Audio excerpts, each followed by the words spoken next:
What's going on, YouTube, and welcome back to the channel. Before I get started, y'all can hit that like and subscribe button. It'd be greatly appreciated.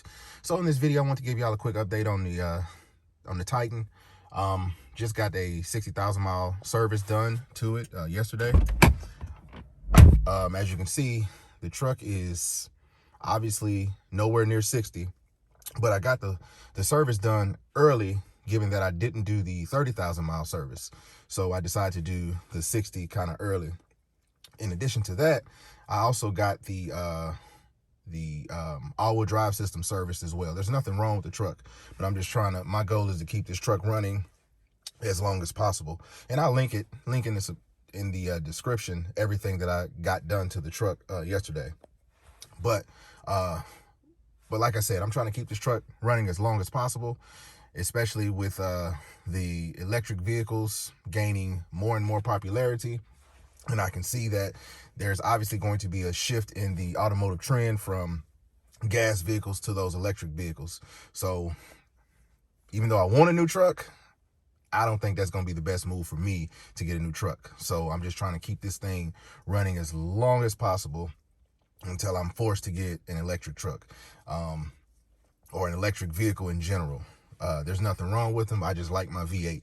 So my concern is, down the road, that it's going to be expensive for me to register, or it's going to be expensive for everyone to register their gas powered vehicles, or the insurance going to go up, or it's going to be some shit that's going to potentially happen to where it forces people to switch over to electric. So until that happens, my goal is to keep this truck running as long as I possibly can.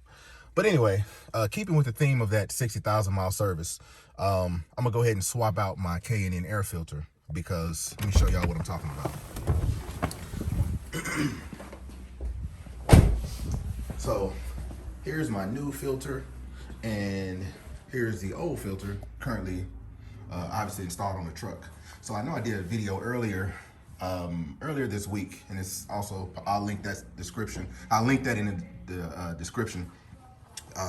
Talking about how the part number changed for the 63 series K&N filter, or K&N intake system. So I'm gonna swap this out because this filter just looks dirty. So that's just my main goal, is just to get this swapped out with the new one, so I can clean this one and just have this sitting on my little shelf. Have it sitting on my shelf for when the new filter gets dirty, and I can just swap them like that. So that's my goal today. I know a part of that 60,000 mile service is they swap out your air filter, and they also swap out your cabin air filter. So I'm gonna go ahead and swap this one out so that I can clean this one. So I will be right back, and hopefully there'll be a new filter sitting here. So be right back. All right, so I got the old intake filter off, and here's the new one, and look at the difference. So obviously, I think I had this intake on for about, I want to say about maybe 10,000 miles, somewhere around that. And look at the difference. I mean, this filter is dirty as shit, and obviously this one's brand new. So they say that these filters are permanent. Yes, if you clean them, if you refurbish them from time to time, then yes, they are permanent. They should last 1,000,000 miles. But if you look at them, and you can see that these things do get dirty, and there's obviously, look at the big difference.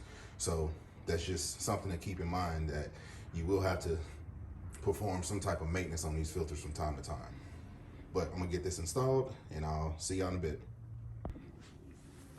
All right, so got everything installed, got the new filter installed. Looks so much better than the old one.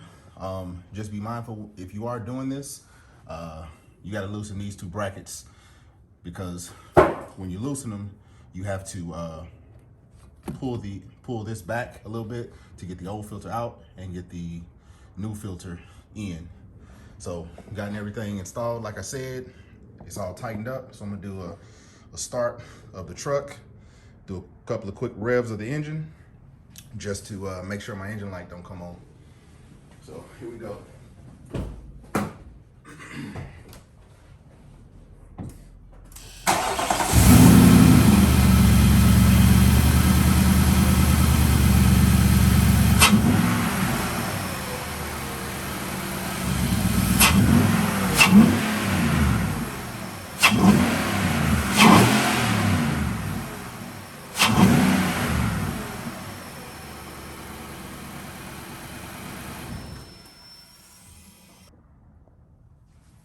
So no check engine light on, everything's good, easy install.